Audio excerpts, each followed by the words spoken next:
The Ethics and Anti-Corruption Commission has recovered 26.2 million shillings from a police officer based in Thika. EACC detectives have been trailing the officer Jamal Bare Mohamed since 2016 in what the integrity body said was unexplained wealth. Let's get more from our very own Stephen Little. Jamal Bare Mohamed, a police officer whose daily duty is to man traffic in Thika town. Bare has been a millionaire but cannot explain the source of his millions. Not even in his traffic police work, the hunter became the hunted.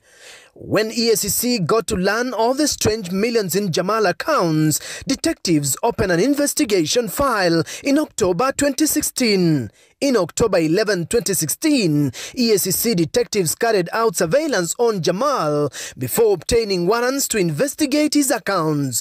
3 days later, the investigators obtained a freeze order. Jamal's accounts held at Equity Bank Thika were frozen. They held 26.2 million shillings.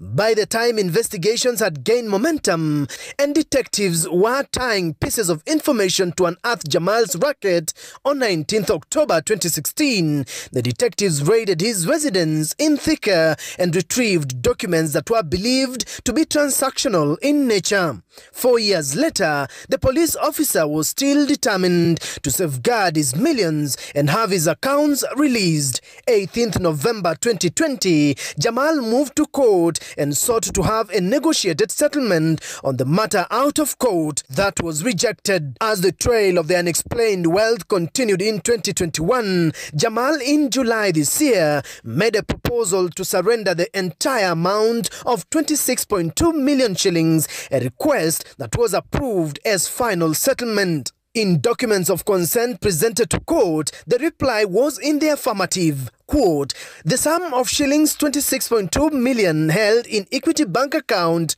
in the name of Jamal Bare Mohamed be and he is hereby forfeited to the government of Kenya.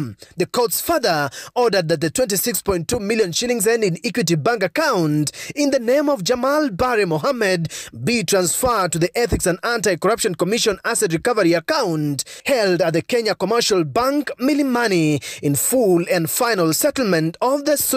The money will now be wired back to the National Treasury for reallocation. Question remains, will the reallocation be safe from the hands of corruption cartels? EACC says for the last 5 years, 169 corruption-related cases have resulted into conviction and 25 billion shillings worth of public assets recovered. In addition, EACC Chair Eliud Wabukala says the commission prevented the loss of 30.4 billion shillings in the last 5 years. Stephen Little, Citizen TV, Nairobi.